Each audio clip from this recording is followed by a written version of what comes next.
Are we still going here?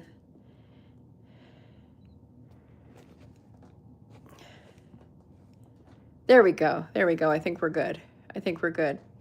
Okay, isn't this crazy? Thanks for the likes. You saw a really interesting situation of my phone uh, flying off my tripod, which is fabulous because, hey, here we go. Hello, Ninja. How are you?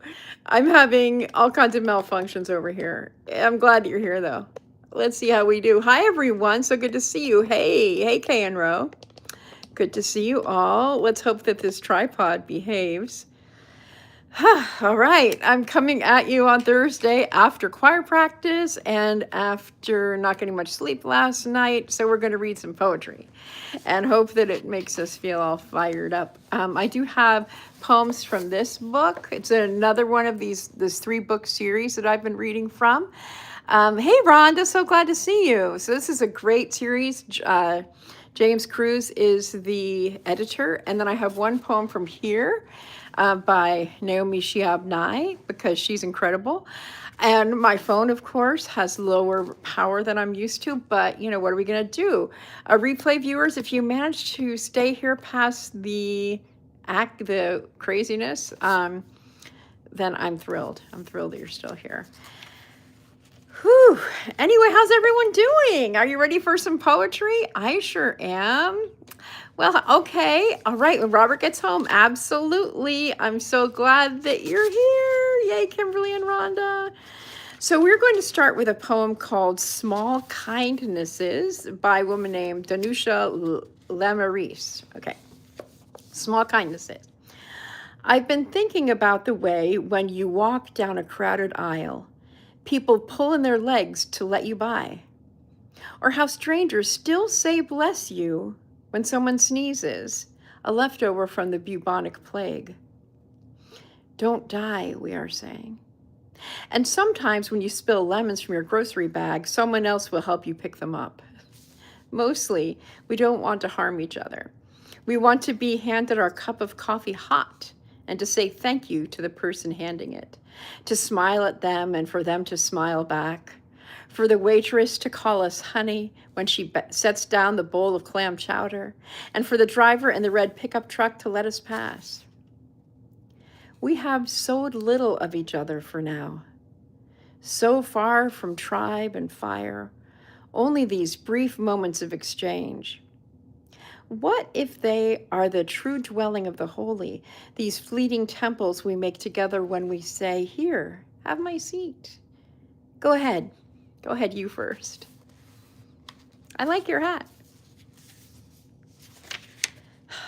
I love that poem. These poems, this editor, James Cruz, is amazing. I like your hat. I am a big complimenter. Do you all compliment people, like when you're out and about in the world and you see someone with an unusual piece of clothing? Do you say something? Do you give compliments? I love giving compliments to random people I meet. It's part of my nature. And I love how this poet sees that as a kindness and being a part of the human community. So, all right.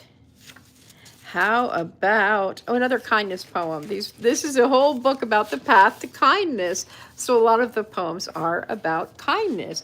If you haven't had a chance to like this live stream, I would appreciate it if you would.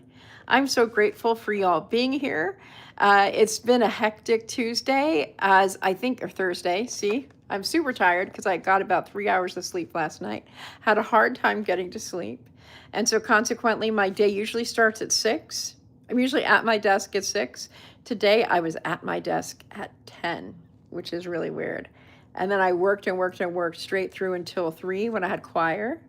And then I came rushing home, and my phone, of course, was low on battery. It's just been one of those days. So, okay, this poem is called Kindness by Rosemary Watola Trummer. And she said, consider the tulip. How long ago someone's hands planted a bulb and gave to this place a living scrap of beauty. How it rises every spring out of the same soil, which is, of course, not at all the same soil, but new. Consider the 6 red petals, The yellow at the center, the soft green rubber of the stem, how it bows to the world. How the longer you sit beside the tulip, the more you want to bow too. It is this way with kindness. Someone plants in someone else a bit of beauty, a kind word, perhaps, or a touch, the gift of their time or their smile. And years later, in that inner soil, that beauty emerges again, pushing aside the dead leaves, insisting on loveliness, a celebration of the one who planted it, the one who perceives it, and the fertile place where it has grown. The kindness. Now, I was thinking, I know some of you out there are gardeners and have really nice yards, and you take care of your plants, and that is such a gift to others as they see your garden and they see that thing of beauty. You never know what kind of warmth that is going to give to someone. When I first moved to Sussex, and there's lots of woods around here. In fact, there's woods right behind where I live. And I remember the first spring seeing daffodils popping up in the forest, and I was in the woods. I'm like, how did these daffodils get here? And they just did. So I actually wrote a poem about that. I should dig that out. A poem all about just seeing flashes of flowers that I know came from bulbs, and I didn't know how they got planted. Okay, this next one is, I put love notes. Are y'all ready for a love poem? It's by a woman I'm thinking named Kay Coggin, and it's called Into Wildflower, Into Field. And this is, I love it because it is like a love poem for, that's kind of honoring long-term marriages. So I know some of you have wonderful long-term romances. So this is for you. It's dusk, and I watch you water our newly planted garden. The radish and arugula are first to push up through the soil, green hands in prayer unfolding toward the sun and sky, and I sit on the side and right as you coax them toward you. It's like you're singing invisibly to the sleeping bed of seeds, like I can see the vibration of your gentle harvest hope. My own fingers begin searching the earth, my body bends toward the light of you. I green into a personal spring, my seeds break open again and again, searching for the sun and sky, your eyes.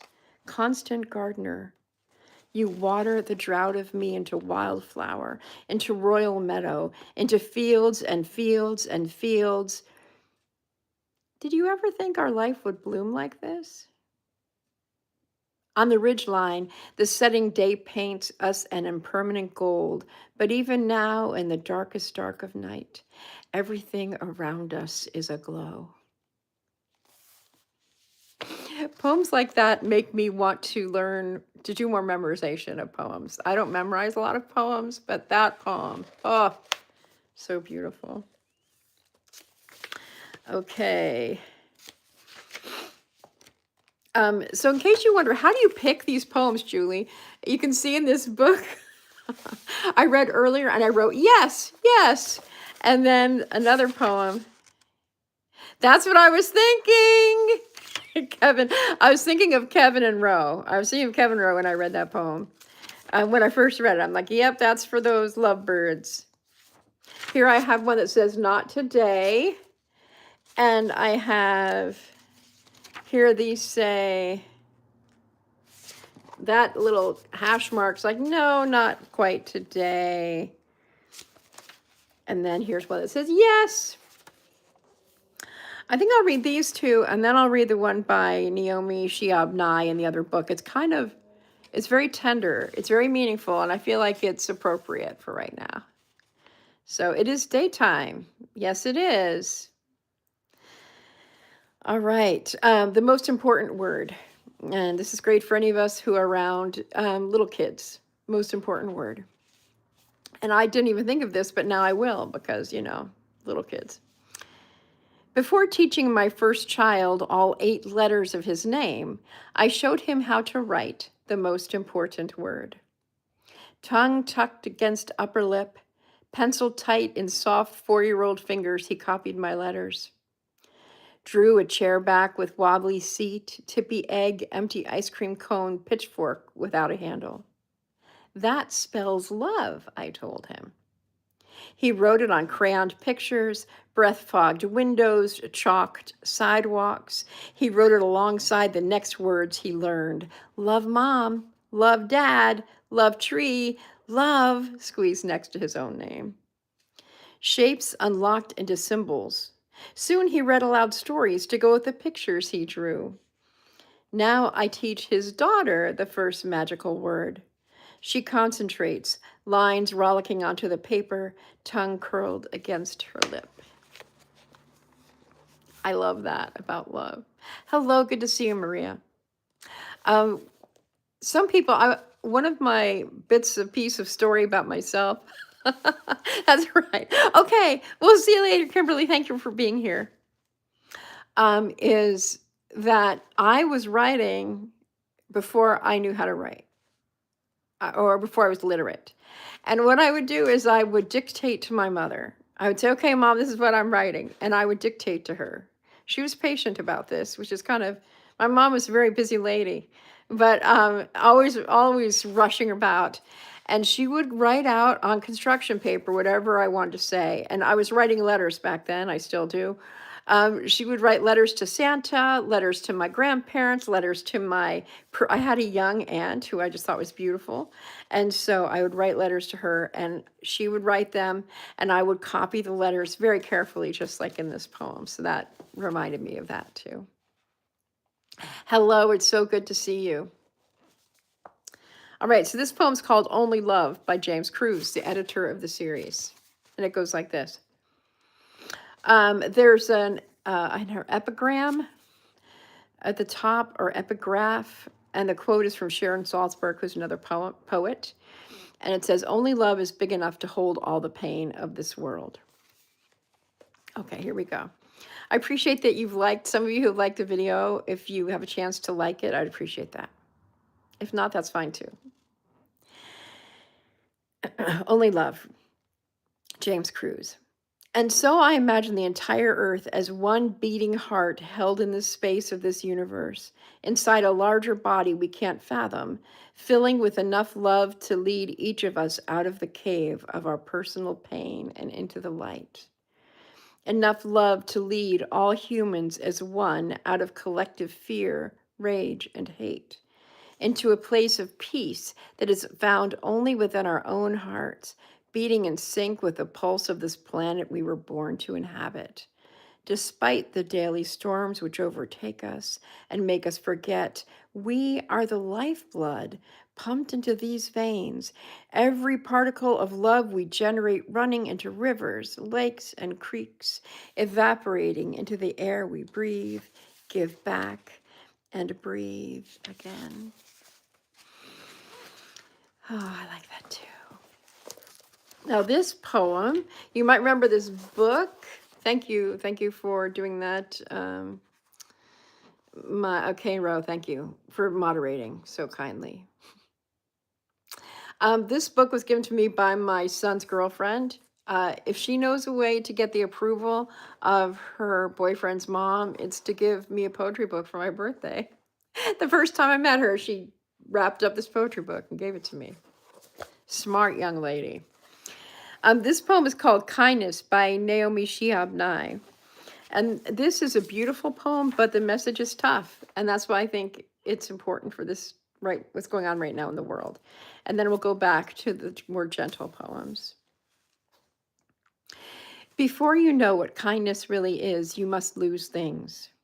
Feel the future dissolve in a moment like salt in a weakened broth. What you held in your hand, what you counted and carefully saved, all this must go, so you know how desolate the landscape can be between the regions of kindness. How you ride and ride, thinking the bus will never stop. The passengers eating maize and chicken will stare out the window forever. Before you learn the tender gravity of kindness, you must travel where the Indian in a white poncho lies dead by the side of the road. You must see how this could be you, how he too was someone who journeyed through the night with plans and the simple breath that kept him alive. Before you know kindness as the deepest thing inside, you must know sorrow as the other deepest thing. You must wake up with sorrow. You must speak to it till your voice catches the thread of all sorrows and you see the size of the cloth. Then it is only kindness that makes sense anymore. Only kindness that ties your shoes and sends you out into the day to gaze at bread. Only kindness that raises its head from the crowd of the world to say, "It is I you have been looking for," and then goes with you everywhere, like a shadow or a friend. That is Kindness by Naomi Shihab. Might make you think about how to express kindness. I know most of the people on here who I know are very kind people, and I'm very grateful for each of you. That poem just has gotten to me ever since I first read it, quite a few years ago now. So thank you for being here. I'm Julie Jordan Scott. I love sharing poetry. I will be sharing poems every Thursday at 4:30 Eastern Time. And I choose poems from my poetry collection. Sometimes I read a couple of my own poems. I believe that reading poetry and listening to poetry is soothing to all of us. And if you are a writer, as I am, reading poetry will help you to tune into how to use language well. And the poems that I choose are not difficult to understand. They're not coded usually. They're mostly modern. So it's pretty easy and deep reading, which to me is the best. There's a word that I was going to look up the pronunciation. I hope I say it right. I think it is etiolation. It is a gardening word. So if any of you gardeners out there know how to pronounce that word, etiolation.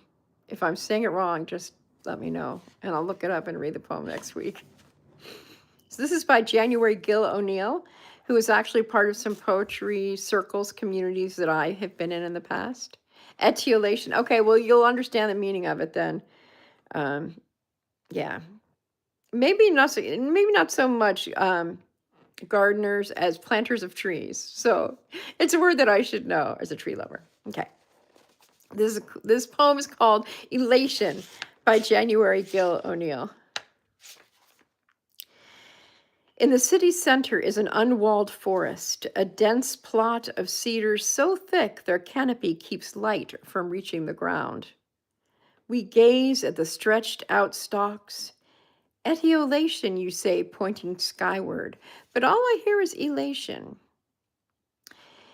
It's the elongation of stems, the branches growing up, not out, their long trunks turned white from too little light. Tolerant trees. They claim this space as their own, making the most of what's given them. Their back and forth sway moves us. We listen to spindly trees creaking, rocking chairs on a wooden porch, the sound of a cello's drawn breath, the clatter of branches, like the chatter between old coupled voices when no one is around. Elation. Oh, I love that. Okay, let's see. Let's see if there's one more. Is there one more? Yes, there is. All right. There's actually two more because I wanted to end with Joy Harjo. Okay, so this poem is for those of you who think that poetry has to be written about important stuff. Like we've read poems today about all different kinds of things. This is a poem called Clothing. I have a series of poems about coffee. Now, some people take coffee very seriously. When I started writing coffee poems, there was not a whole bunch of coffee houses all over the place. There weren't all these fancy coffee drinks. It was pretty much coffee with cream and sugar or coffee the way that I like to drink it, which is plain. That's how I say it, plain. Just coffee. But actually, I do add cinnamon into the brewing process. So this poem is called Clothing. Clothing. Clothes press against the glass window of a washing machine like faces in the rain. After they've spun in the big dryer, I fold my baby's plush onesies, my son's favorite jeans, and t-shirts my husband taught me to roll like window shades when it's my turn to do the laundry. I stack up the items, then hug everything to my chest, smelling warm, clean cotton that covers the ones I love. Sometimes I get grouchy about doing lots and lots of laundry. I don't have to anymore because I live by myself, but back in the day, 3 kids, a lot of laundry. All right. But that poem sorry, I'm rubbing my eyes, y'all. I'm really tired. That poem just really makes me think that if I had a better attitude about the chores, if I really looked at the chores as if I was loving them through rolling up their clothes or folding their clothes, putting away their clothes, I might have a better attitude. You know what, K and Row is, I'm really picky too. I'm just a brat about certain strange things. Like I like my towels folded a certain way. So I know it's ridiculous. I think more couples fight about laundry than any other topic, except for maybe finances. I don't know. What do you think? All right. Oh, okay. Okay. Well, it's good that y'all you share those duties. That's awesome. All right, so the last poem I'm going to read today is called For Keeps by Joy Harjo. And some of you know we've read Joy Harjo before. She's a former poet laureate of the United States. And I believe she's from the Muskogee Nation. She was the first, one of the first Native Americans to hold, she was the very first Native American to be the poet laureate of the United States. And she's amazing. She's also a musician. Joy Harjo for Keeps. Sun makes the day new. Tiny green plants emerge from the earth. Birds are singing the sky into place. There is no place I want to be but here. I lean into the rhythm of your heart to see where it will take us. We gallop into a warm southern wind. I link my legs to yours and we ride together toward the ancient encampment of our relatives. Where have you been, they ask, and what has taken you so long?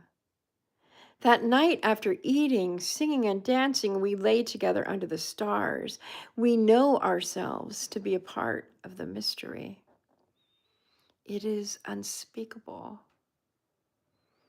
It is everlasting. It is for keeps. That is For Keeps by Joy Harjo. That is very timely. That is very timely.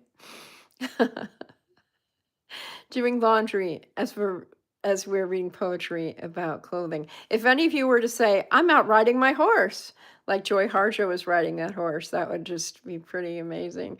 And if somebody said, I'm looking out at a bunch of trees, a canopy of trees with their stalks, and I just learned that new word, etiolation.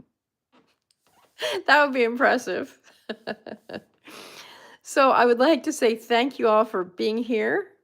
I will take my tired self and go about my day. I have one more errand to do, and then I'll be done for the day and I can kick back and probably read a bit. I know, exciting life. Thank you all so much. I will be here tomorrow live at 8:30. I know you don't need to come to all my lives. Come when you can. Tomorrow it'll be very informal. It'll be coffee on the porch. I'm going to sit out on the porch. Today, there were snow flurries. Snow flurries. After yesterday it was 80 degrees, today, snow flurries. So I'm not sure what the weather will be like out there, but we will do it. We'll go out on the porch, 8:30 a.m. Eastern. We'll have a splendid time. So that was at the request of Tracy with Koba's cattails. And that will be another experiment. We'll do that for 4 weeks and see how it goes. So anyway, thank you so much for being here. I appreciate your presence. And I love when you listen to poetry with me. It makes me so happy. You had snow showers. I went out my front door wearing what I'm wearing right now, one of my favorite sweaters. And I went to choir right next door, but it started snowing. I'm like, what on earth? I wasn't wearing a coat, just a sweater. And now I'm going to drive to Milford, which is about 25 minutes away, up and over the hill. I'm like, please, God, just no more snow while I'm driving, please. Anyway, thank you all so much. And we'll see you next time. Take good care. Bye.